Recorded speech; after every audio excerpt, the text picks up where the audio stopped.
Good evening, ladies and gentlemen. This is Hairy Muppet. Welcome back to another Starcraft 2 Daily Masters cast. And straight away, I need a drink for some reason. Another little bit of a funny feeling in the back of my throat. So, just gonna have to deal with it because it hasn't been going away. So, anyway, let's start by introducing the players down the bottom right-ish side of the map. It's not bottom right, but it's close enough. It is going to be StarDust. He is 23 years of age from South Korea, plays for the MY Insanity team, otherwise known as the My Insanity team, because I really don't know which one it is. And up the top side, it is going to be TaeJa. He is a Terran player, 19 years of age from South Korea, plays for Team Liquid, and I gotta say quite young considering how much of an awesome player he is. He is right up near the top as far as the best Terran players in the entire game. I would say right up there with MMA and there's probably a couple of other players, Innovation, all of those guys. I'd say TaeJa is up there with them, and yes, he is very, very awesome. So yeah, and 19 years of age, very, very awesome. But yeah, let's see exactly what happens in this game. Very, very standard stuff so far. So we've got this Marine coming out, we've got this SCV coming out, this Marine checking for proxy pylons, checking for workers coming out. Not really much else. We're seeing very, very standard starter here, and he's actually built the barracks all the way back here. So very, very defensive play. I'm not sure about that. I mean, you could try and trick your opponent into thinking that you're doing a proxy something, because they come in up the ramp, they don't see any buildings, and they're like, what the hell's going on? But all he has to do is go up here, see this thing, and then he knows that there's a barracks there. So I'm really not certain why he built it back there, and furthermore why he's building the reactor back there, but who knows? Who knows? Maybe it's just being cautious, I guess. It's a very, very cautious move, and it doesn't really have a downside too much to having it up there. The only downside I can see is when you're trying to reinforce, your units are just going to take that much longer to actually get to the front of the battleground, but that's not a huge problem. And I guess it does sort of, it does knock back any sort of attacks from the side, but of course this back corner, a little bit harder to do. I guess if you go on the, I don't know. It's an interesting choice, but the logic behind it, I don't know. I really don't. So anyway, moving on.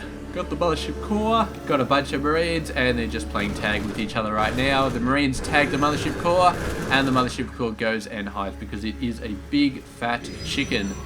It actually lost quite a lot of shields there, very, very fast, but got a bit of a scout off at the front side. Saw that the barracks was over here, didn't really see too much else. I guess that's another reason to put this back up here, is to stop scouting, because it's very, very hard for scouting to actually occur when they're all the way back here. I mean, this side of the map, very easy to scout that.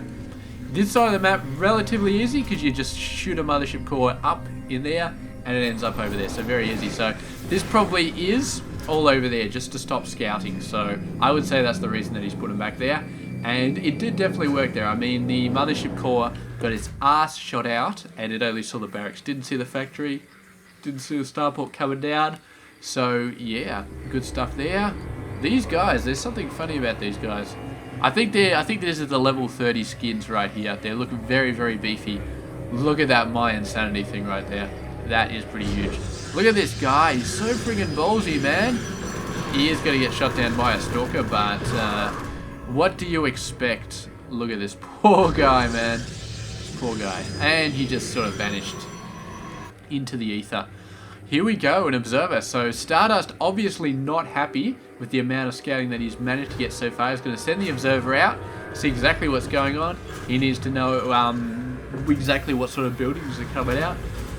But I mean, 99% of the time, you know exactly what you're going to be seeing. You're going to be seeing a starport coming out. You're going to be seeing a few barracks. You're going to be seeing a factory that's not really doing a whole lot. And the starport actually is using the starport to build up reactors, tech labs, and all that sort of stuff. So maybe he's going to be moving the barracks onto the tech lab straight away.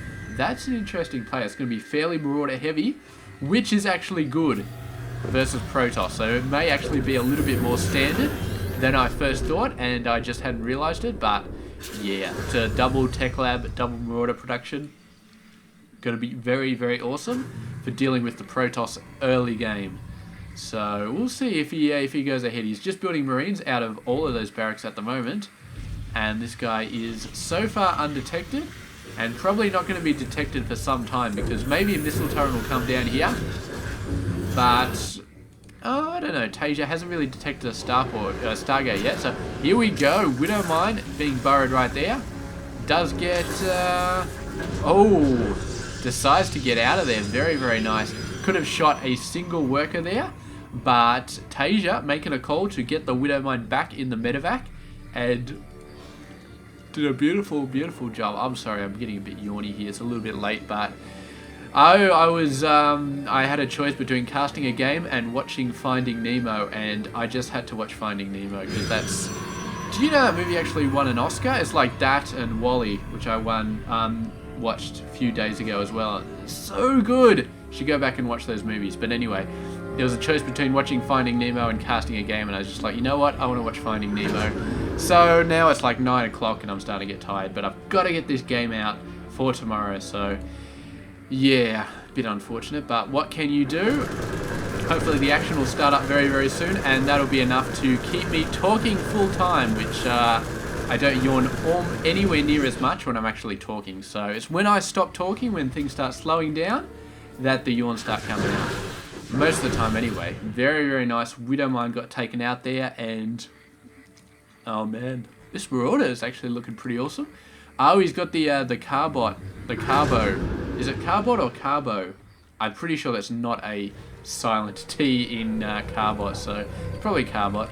And the fact that there's a picture of the car on their YouTube videos, I think, probably means Carbot. This guy, man. He's probably wishing he was a Zerg right now because he could just burrow. Oh, he just got a shield. He's just like, sweet, I just got a shield. It's not going to save him though, but he's definitely going to die. And yeah, it's just a case of when is StarDust going to go for his third base.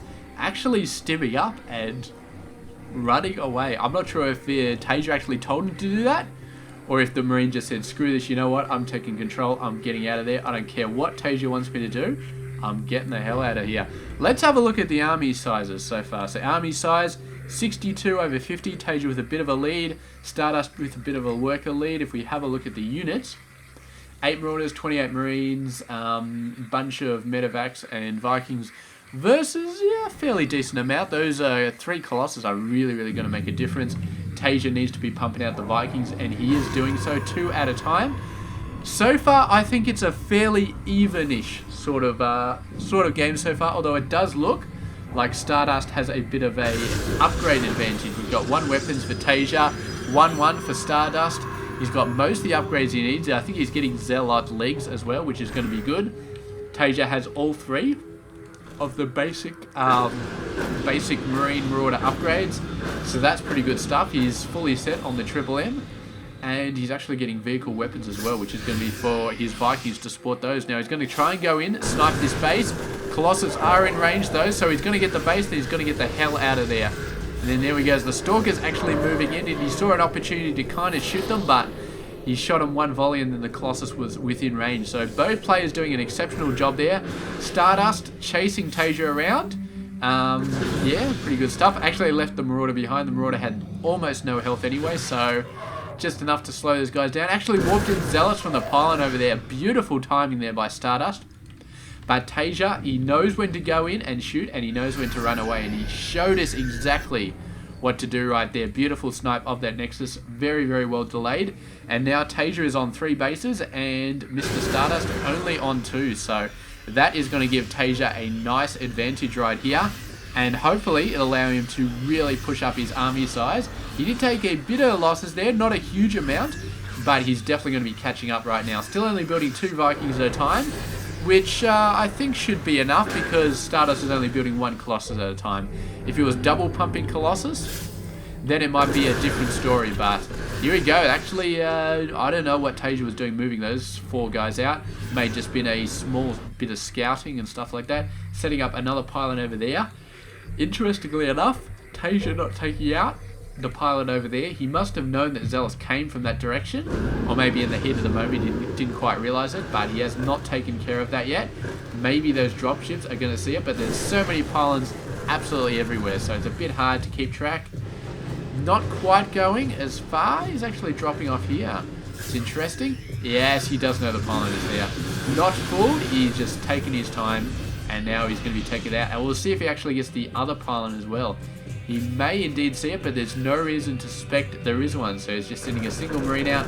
Does see it. Then that Marine's just going to go nuts. The factory just going for a bit of scouting. Actually lands to block this 4th base, but the Zealots will force it into the air.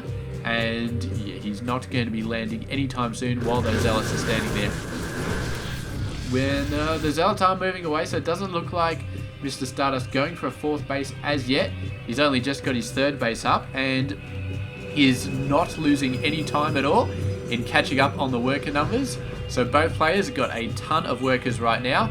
StarDust is at 67, TaeJa is at 67. They're both reading from the same play guide at the moment. They're both almost maxed out. What have we got here? We've got 5 Colossus, we've got 15 Vikings. That's a very nice number for both players, but I think TaeJa, I don't know, it's enough Vikings to take this out. How many Blink Stalkers do we have? 6. That's not a huge amount, but if we get some good storms off on the Vikings, that is going to make all the difference right there. The Templars actually getting very, very close. They'd love to get the storms off on those Vikings. They really, really would. And the Zealots are going to cause havoc to the rest of the army. There we go. Beautiful storm on top of the Vikings and the rest of the units.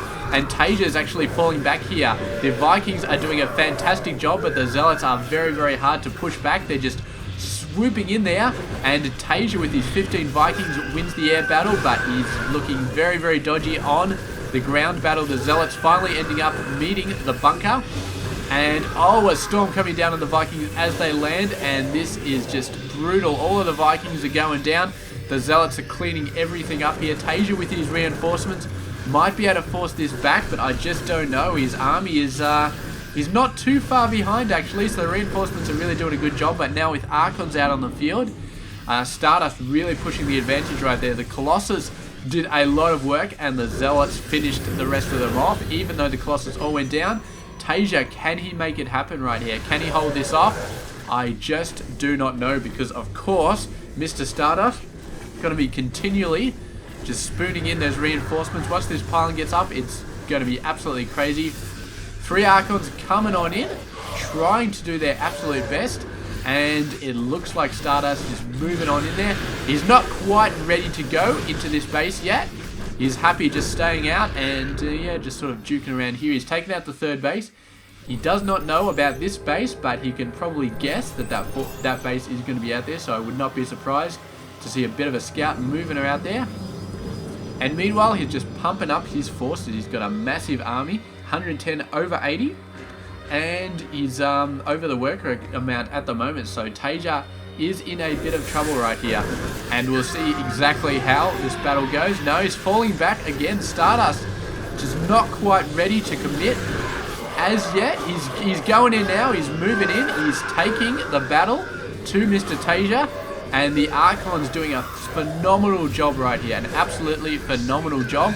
Falling back a little bit, but the reinforcements continuing to come in, and TaeJa giving the GG eventually. So then I gotta say, I thought that was really even, but it just shows how much you have to anticipate your opponent's army, because what StarDust did was he got 5 Colossus and he got a whole crap load of Zealots, and TaeJa, man, he anticipated the hell out of the Colossus, and you might even argue that he built too many. He didn't build enough Marauders, maybe. That's an interesting point, actually. We were going to go back to that battle and see exactly what TaeJa's unit number was, because that's going to be interesting, because he needs something that deals with Zealots at this point, and I'm not sure exactly what he had, because I can't remember. So they're just sort of dancing around. Oh, now they're going in. Where's my pause button? I might have to go back a little bit further because I actually want to see the total unit counts at that point. Oh man, come on, come on, come on, come on, come on. Alright, so are we paused? We are paused. Alright, let's have a look here. Unit count. He's actually building 4 Vikings at once, so... Alright, so he's got his 6 Ghosts, he's got 35 Marines, 15 Marauders, we got 34 Zealots, and 5 Colossus. So not a lot of other stuff. I mean, we did have some really awesome Storms there, but the Zealots really were a pain in the ass. I gotta say though, I mean, against this sort of army, against all those Stalkers and stuff, you would not want to have too many more Marauders than that. Unless you specifically, I don't know. I mean, it's kind of a funny one. It's kind of a funny one as to what the exact counter for Zealots are. I mean, you want to, once they charge, they charge. I don't think you can, even if a Marauder with slow hits it while it's mid-charge, I don't think that slows it down. So they're going to get in range. And I would say Marauders are better than Marines against Zealots. But still, they just take so much damage here. And I'm going to have a look at the Marauders actually and see exactly how it goes, because the Stalkers are not going to be able to do anything versus these guys. And the Marauders, I think they probably will hold their own against the Zealots. That would be what my guess is, that the Marauders would hold their own against the Zealots. But there must have been a massive amount of just Zealot, absolute awesomeness just going at them. So, let's see. Watch this in a little bit more detail. Look at this. TaeJa's got a beautiful Concave right there. He's moving in. He's got the Concave. The Zealots going nuts. Beautiful Storm on those forces. Let's slow it down a little bit. So Marauder numbers down to 6. The Marauder numbers just went down so fast, and the Marine numbers so fast. So the Zealots just absolutely chewed through that entire... It's a bit hard to see because the Vikings are all there, but I think it's just a case of he went for too many Vikings and not enough ground forces. I mean, it's hard to say. I mean, it's because he had a lot of ground forces, but maybe he just needed more. And the Zealots are very, very prickly. Once they get that speed, I mean, you've got to look at the upgrades as well. He's got 3-3 versus the 2-2 of TaeJa. And that is not something that you could ignore right there. I mean, 3-3 against 2-2. That's incredible. And there's so many Zealots. He just had so many Zealots, and they just went in there and just absolutely annihilated that army really, really badly. So I got to say that the Zealots just completely owned it. And TaeJa, I'm not sure what else he could have done other than getting 3-3 a lot earlier. That would have helped him majorly, and he may have had a little bit more of an even battle. I'm not sure if more Marauders... I think more Marauders would have helped, but that doesn't necessarily mean that is the right decision. In this case, it's the right decision. I think TaeJa had a pretty good overall army, but if he knew that there were going to be that many Zealots, I think he probably would have popped out a couple more Marauders and a couple less Marines that he otherwise would have had, and maybe a couple less Vikings, just so he could build more Marauders. I think that probably would have been better. But definitely the upgrade advantage, I think, was what really, really killed him in that battle. So anyway, that's been the game, and there we go. Upgrades are important after all. So thank you very much for watching this game, and stay tuned tomorrow for another one. So this has been Hairy Muppet, and I hope you enjoyed this game.